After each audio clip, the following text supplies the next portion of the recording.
नमस्कार.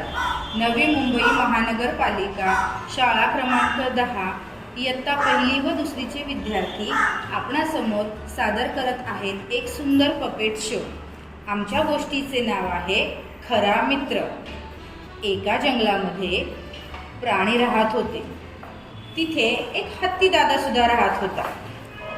पण बिचारा हत्ती दादाला कोणी मित्रच नव्हता. त्याने ठरवले आपण एक मित्र बनवूया. मित्राच्या शोधात तो जंगलात निघाला. प्रथम त्याला भेटला माकड दादा. काय झाले पुढे पाहूया. माकड दादा, तू माझा मित्र बनशील का? माझ्याशी मैत्री करशील का?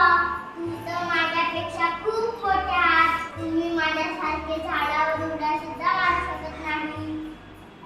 माकड्याने नकार दिल्यावर हत्तीला वाईट वाटले. पण त्याने ठरवलं काही हरकत नाही, आपण आणखी पुढे जाऊन मित्र शोधूया. तो जंगलात पुढे जाऊ लागला. आता त्याला भेटला ससा. कसे भाऊ, तू माझा मित्र बनशील का? माझ्याशी मैत्री करशील का?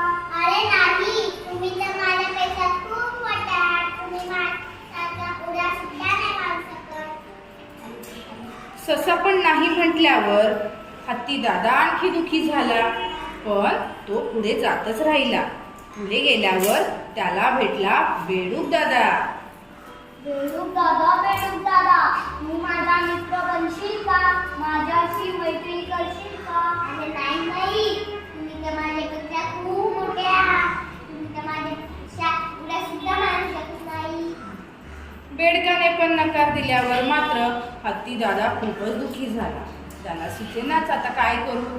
पण त्याने ठरवलं होतं नाही, आपण मित्र बनवायचाच. तो जंगलामध्ये आणखी पुढे जाऊ लागला. त्याला भेटला कोल्हा.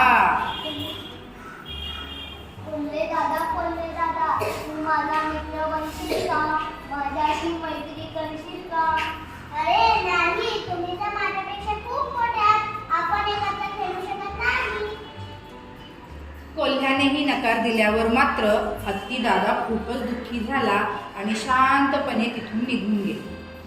एवढ्यात काय झालं, तिकडे सगळ्या प्राण्यांमध्ये धावपळ पसरली. तिथे येत होता एक वाघ आणि तो पाहून सगळे प्राणी घाबरले. ते काय म्हणू लागले बघूया. कोल्हे दादा, काय झाले कोल्हे दादा? तुम्ही सगळ्यांनी का पळत आहात? तिकडे एक वाघ आहे, तो सगळ्यांना मारून टाकेल. पळा.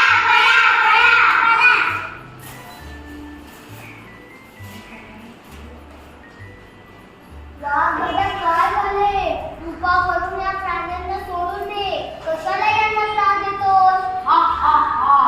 तू तुझं काम कर, मला नको शिकू. हत्तीने वाघाला खूप समजावले पण वाघ काही ऐकेना. मग मात्र हत्तीने आपल्या सोंडेने त्याला उचललं आणि दूर फेकून दिलं.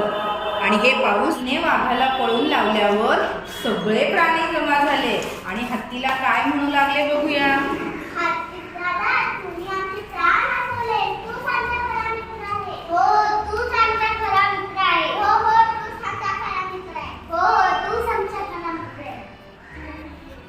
तू आमचा मित्र बनशील का? आमच्याशी मैत्री करशील का? हो. अशा प्रकारे हत्तीचे मित्र बनले आणि हत्ती खूप खुश झाला आणि सगळे मित्र जंगलामध्ये आनंदाने राहू लागले. तात्पर्य, जो संकटाच्या वेळी मदत करतो तोच असतो खरा मित्र. म्हणून आमची गोष्ट आहे खरा मित्र. धन्यवाद.